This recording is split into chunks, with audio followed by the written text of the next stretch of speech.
All right, what do you got, Mike?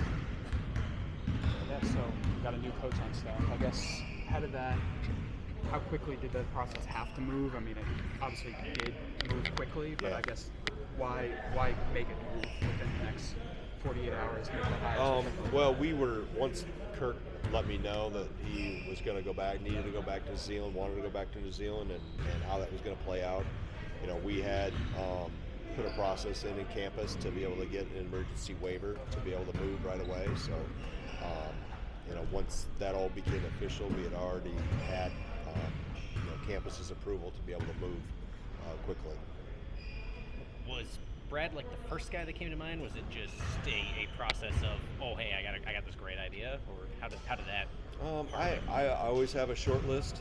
I always have a list going somewhere that if there is an opening on staff, what do I need? And it's not necessarily that you're replacing the person that left. I always evaluate what does our staff need, what does our team need, and there was other people on my list, but Brad was the one that came to mind pretty quickly. What specifically was that thing you were looking for that Brad could bring to the table? Just looking at what our team needed and what how our staff composition, what else can we add to our staff, and I felt somebody with his background, his youthfulness was important, his experience was important, and I felt that's what would help our staff. We've got a lot of experience on our staff, guys that have been head coaches, have coached a lot, been here a while, so I felt it was important to obviously still be tethered to us in terms of that's really important. We've seen that. You've seen that with the composition of my staff over the years. There's usually a connection, and a lot of it is to people that have been here. So those two combinations really kind of led me quickly to Brad, and I've had conversations with him over his whole career that he's always wanted to coach, and that's been a goal for him. He wasn't going to play forever, and just the opportunity came about where he wanted to do it when I talked to him about it, and it didn't take long from there. Greg, you have so many new faces on this team this year, from transfers to international. How much can Brad help with teaching the culture of your program? I think our older guys, have done a really good job of that. Winter, Blackwell, Janicki, guys that have been here. Even my own son Isaac, obviously he's been around it, so they understand. And players that come here specifically through the portal that have been in the U.S. understand what Wisconsin's about. Hayden has a great perspective of what this place is about. Alexis and those that we've talked to internationally, they do their homework. They do their research. Wisconsin basketball is not a secret in Europe. So they come in pretty much with their eyes wide open and understanding, what this place is about. And then really it's in the hands of our older players. They're the gatekeepers, so to speak, that are able to hand down, information and pass on experiences and get guys up to speed quickly. And our older guys have done a great job of that. Always have. That's an ongoing tradition. If there's one responsibility we leave with our upperclassmen, it's to help, those younger guys or new guys through that process and get them on the on-ramp quickly. How can this role kind of look maybe different with Brad in it? Yeah, it's going to look different. It's not going to be the same. I mean, Kirk had his own unique skill set and obviously helped us a lot with the offensive stuff and helped me in terms of what my vision was, build that bridge to it, so that the offensive stuff won't change. I mean, I called most of it last year. We were able to get great insight into where it needed to go and help with that. So obviously we're grateful to Kirk for how he helped us get to where we wanted to get to and do it probably faster than I would have anticipated. But also, good offense always revolves around good players. Right? I've never seen a good offense have bad players in it. So the credit also has to go to our players. Obviously, a lot of them have graduated and moved on to other spots. But Brad's role will be different. Brad brings a different perspective as a player. So I think he can help us in a lot of ways with just helping with communication with players and relationships with players. And I think he'll be dynamite on the road recruiting. I mean, he's got a phenomenal personality and a phenomenal eye for talent, and he's a terrific communicator. So, and he's full of energy, and that's I'd rather have a young coach that you can mold and not have to wind them up. I'm gonna have to, maybe settle Brad down a little bit, which I'd much rather have it that way than, have someone that I have to constantly motivate and push. And not that Kirk wasn't. Kirk was great in his own right, in his path of what Kirk did. Brad's going to create his path of what Brad can be as a coach. Do you still hope to recruit internationally? Even Oh yeah. without Kirk? Oh yeah. Yeah. And that is. It's the way of the world now. It's the way of the world, and really, what opens doors internationally? International players coming here.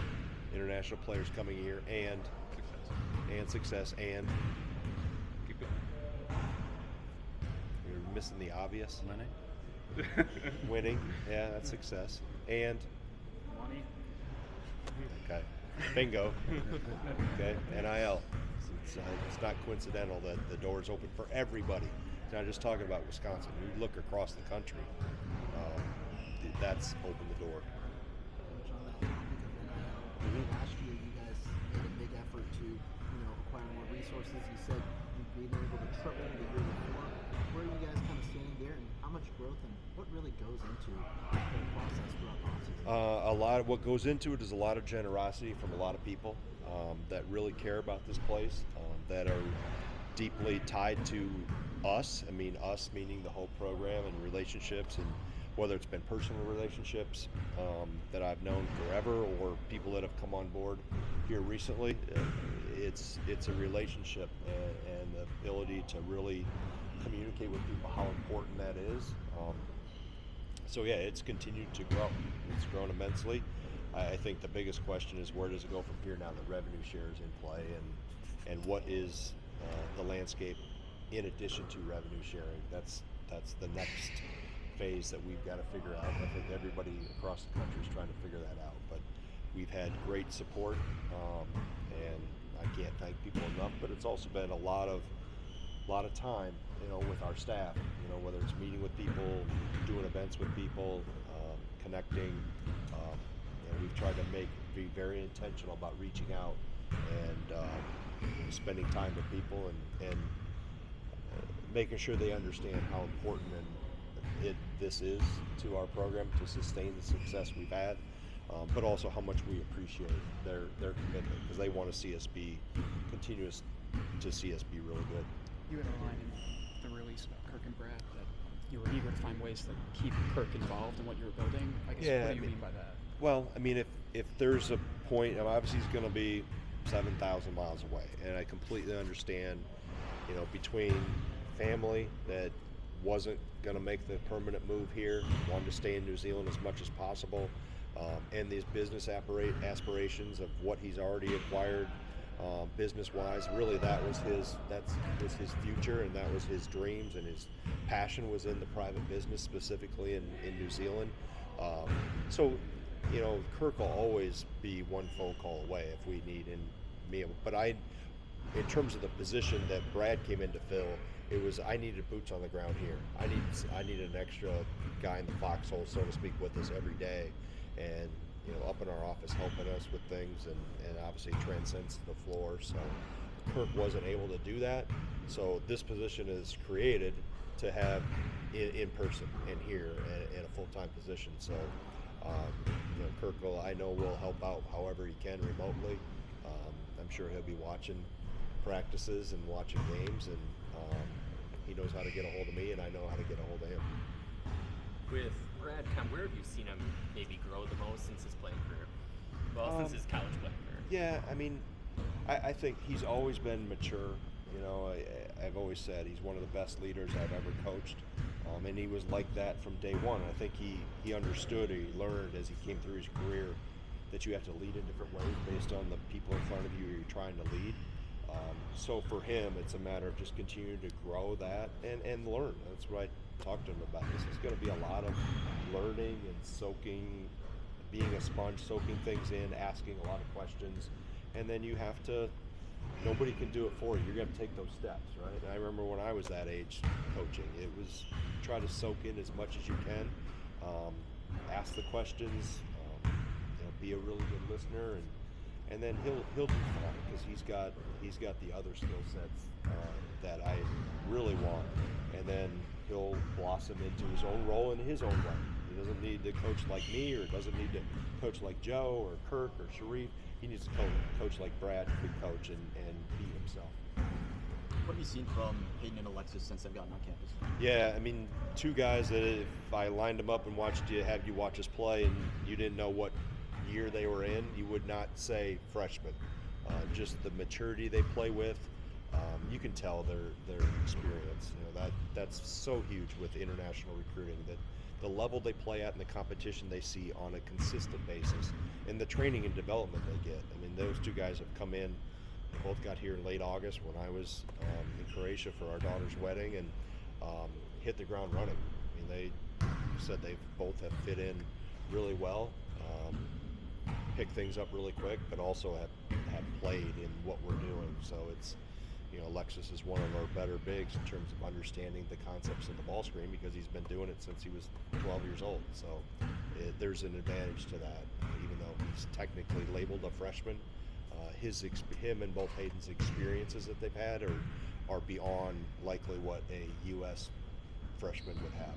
Coach, for someone of your experience, what is the growth and learning curve as a head coach kind of year by year, and where do you kind of go to in the offseason, maybe this offseason? I watch a lot of film, and specifically maybe not us. I'll go through us after the season and then maybe revisit it again in the fall like I am now, specific games, and just look at what we were good at, where is the game transcending to, how does this year's team fit into what we want to do, because every team is different. And then you're always, the Rolodex of information is constantly growing. I'm constantly, I shouldn't say Rolodex because that dates it.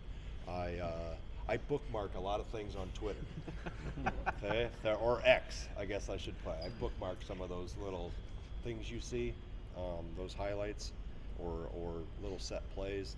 I don't even know the name of the little dudes that do that stuff. They obviously have a lot of time on their hands to watch that much film. But if I scroll through and I see stuff that I like, I'll bookmark it, and then if you happen to see it in a Badger game, you can probably find it somewhere on Twitter that I stole it from. So the basic concept stays the same.